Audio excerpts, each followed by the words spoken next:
Hello everyone, আমি Mahi. So আজকে আমি আপনাদের সাথে একটা জিনিস শেয়ার করতে চাচ্ছিলাম, সেটা হচ্ছে যে ভোকাবুলারি নিয়ে। সো সাধারণত আমরা যে কোনো ইনস্টিটিউশনে হোক না কেন, ভোকাবুলারি অনেক ইম্পর্টেন্ট হয়। সেটা রাইটিং এর ক্ষেত্রে হোক, স্পিকিং এর ক্ষেত্রে হোক, যে কোনো কিছুর ক্ষেত্রেই। সো ভোকাবুলারি অনেক যেহেতু ইম্পর্টেন্ট, আমরা অনেক বড় একটা প্রবলেম ফেস করি যে আমরা কি করে এতগুলো ভোকাবুলারি আমাদের প্র্যাকটিক্যাল লাইফে হোক এবং আইএলটিএস এর ক্ষেত্রে আমরা এগুলো অ্যাপ্লাই করতে পারি। সো আমি যখন স্টুডেন্ট ছিলাম আমার এই প্রবলেমটা সেম ফেস হয়েছে। সো আমি একটা সিম্পল স্ট্র্যাটেজি ফলো করছি। সেটা হচ্ছে, দুনিয়াতে অনেক ভোকাবুলারিজ আছে যেগুলো মুখস্থ করা লিটারালি ইম্পসিবল। সো ওইগুলাকে আমরা একটা ট্রিক অ্যাপ্লাই করতে পারি, সেটা হচ্ছে যে আমরা ক্যাটাগরাইজ করতে পারি।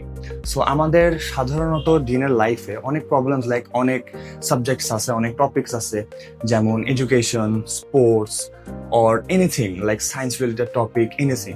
সো আমরা সাধারণত নিজেদের দৈনন্দিন জীবনে যে কাজগুলা ইউজ করি এবং যেগুলো আমরা অ্যাপ্লাই করি সেগুলোকে ক্যাটাগরাইজ করে ফেলবো এবং ওই পার টপিক পার সাবজেক্ট অনুযায়ী A1 থেকে B2 লেভেলের যে হাই ভোক্যাবস গুলো আছে আমরা এগুলো মেমোরাইজ করতে পারি। এটা করার ক্ষেত্রে হবে কি, আমাদের যে ভাস্ট নলেজ ভোক্যাবের ওইটা একটু লিমিটেড হয়ে আসতেছে এবং আমরা কি করে টপিক ওয়াইজ ওগুলো অ্যাপ্লাই করতে পারবো সেগুলো আমরা জানতে পারছি। সো আমরা ভোকাবুলারি গুলোকে একভাবে এক্স্যাক্টলি ক্যাটাগরাইজ করব এবং লিমিটেড কিছু ভোক্যাব মুখস্থ করব। এটা করার ফলে আমরা নিজের ডেইলি লাইফে গুলো অ্যাপ্লাই করাও শিখতে হবে। সো এখানে হচ্ছে যে আমাদের এক কাজে তিনটা কাজ হয়ে যাচ্ছে। আমাদের ফার্স্ট ভোকাবুলারি গুলো মুখস্থ করা লাগতেছে না, আমরা ওটাকে লিমিটেড আকার আনতে পারতেছি এবং আমরা প্র্যাকটিক্যাল লাইফে অ্যাপ্লাই করতে পারতেছি।